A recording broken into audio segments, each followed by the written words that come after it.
গোটা দেশের সঙ্গে অসমের রেল শহর লামডিংয়ে রথযাত্রার প্রস্তুতি তুঙ্গে।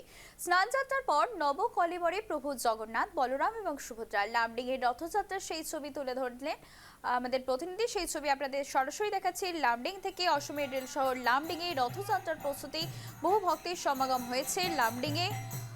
ইতিমধ্যেই রথযাত্রার প্রস্তুতি শুরু হয়ে গিয়েছে লামডিংয়ে। কিছুক্ষণের মধ্যেই জগন্নাথ, বলরাম, সুভদ্রা রথে চেপে যাবেন মাসির বাড়ির উদ্দেশ্যে।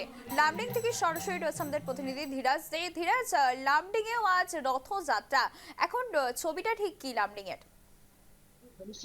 দেখো, ইতিমধ্যে আমি রয়েছি লামডিংয়ের যে জগন্নাথ পল্লী এবং সেই জগন্নাথ পল্লীর যে জগন্নাথ মন্দির রয়েছে সেই মন্দিরে, এবং সকাল থেকে দেখা গেছে বিভিন্ন অঞ্চলের থেকে লামডিংয়ের ভক্তরা সমাগম করেছে। আমার সহযোগী রাহুল তোমাকে দেখাবে। দেখো তুমি, এই দৃশ্য ইতিমধ্যে জগন্নাথ দেবের ভোগ অর্পণ করা হয়েছে এবং তাই এই ভোগ অর্পণ করার জন্য যে মন্দির, সেই মন্দিরের পর্দা লাগানো হয়েছে সাময়িকভাবে, এবং এরপর দেখা গেছে যে বিভিন্ন অঞ্চল থেকে ভক্তরা এখানে এসছে এবং এসে এখানে জগন্নাথ দেবের আরাধনা করছে, কীর্তন হচ্ছে, নাম হচ্ছে, বিভিন্ন কীর্তনীয় দল রয়েছে, বৈষ্ণব সমাজের লোকেরাও রয়েছে এখানে।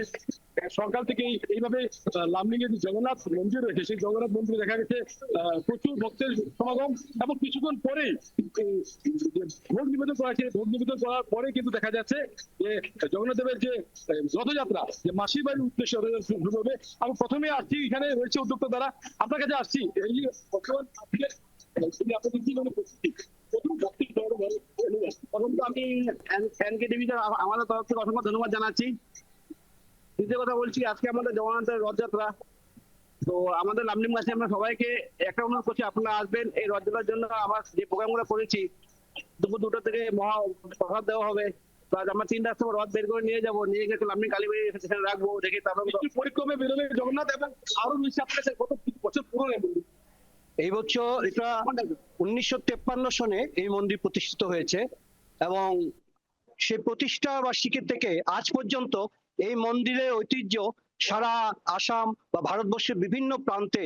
আমাদের এই মন্দিরের প্রতিষ্ঠাপক যিনি ছিলেন, তিনি একজন বিখ্যাত লোক ছিলেন, রবিনারায়ণ মহান্তি।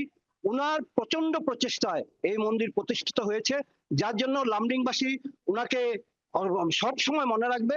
এবং এই মন্দিরের যে ঐতিহ্য এবং এই মন্দিরের যে সুষ্ঠু এবং সুন্দরভাবে এই জগন্নাথ মন্দির লামডিং এর বুকে করেছেন, তার জন্য ওনাকে ধন্যবাদ। আরো ভক্তরা রয়েছে, ওনাদের কাছে আমরা আসছি। আপনার কাছে ভগবানের কাছে কি ধরনের প্রার্থনা করতে জানাচ্ছেন? জয় জগন্নাথ বলে শুরু করলাম। ভগবানের কাছে আজকে এটাই অনুরোধ, ভক্তদেরকে অনুরোধ, যেখানে যে পারেন আজকে জগন্নাথের দর্শন করবেন এবং রথ টানার জন্য চেষ্টা করবেন। এটাই চিরদিন থাকবে সঙ্গে, টাকা পয়সা তো থাকবেই। আজকের দিনটা অল্প খানিক টাইম নিয়ে যেখানেই পারেন দর্শন করে আশীর্বাদ নেবেন। নিশ্চয়ই সুদাসী, তুমি শুনলে যে প্রত্যেকের আহ্বান জগন্নাথের দর্শন করার জন্য, এবং জগন্নাথের দর্শন করার পাশাপাশি যে ভক্তরা যেখানে রয়েছে, আমি আবারও একবার দৃশ্য দেখাবো তোমাকে, যে দেখো এইভাবে কি ভক্তরা এখান থেকে সকাল থেকে রয়েছে, এবং ইতিমধ্যে ভগবানের জগন্নাথের যে ভোগ নিবেদন করা হচ্ছে, এবং এই ভোগ নিবেদন করার পরেই কিন্তু দেখা যাবে যে রথযাত্রা, মাসির বাড়ির উদ্দেশ্যে জগন্নাথের যে রথযাত্রা, সেই রথযাত্রা শুরু হবে। সুদাসী, পরবর্তীতে আবারও তোমার কাছে ফিরবো। আপাতত তোমাকে ধন্যবাদ। আপনারা দেখলেন লামডিং এর ছবি। লামডিং এর রথযাত্রার প্রস্তুতি তুঙ্গে। স্নানযাত্রার পর নবকলেবরে প্রভু জগন্নাথ, বলরাম এবং সুভদ্রা লামডিং এর রথযাত্রার সেই ছবি তুলে ধরলেন নিউজ লাইভ বাংলার প্রতিনিধি ধীরাজ দে।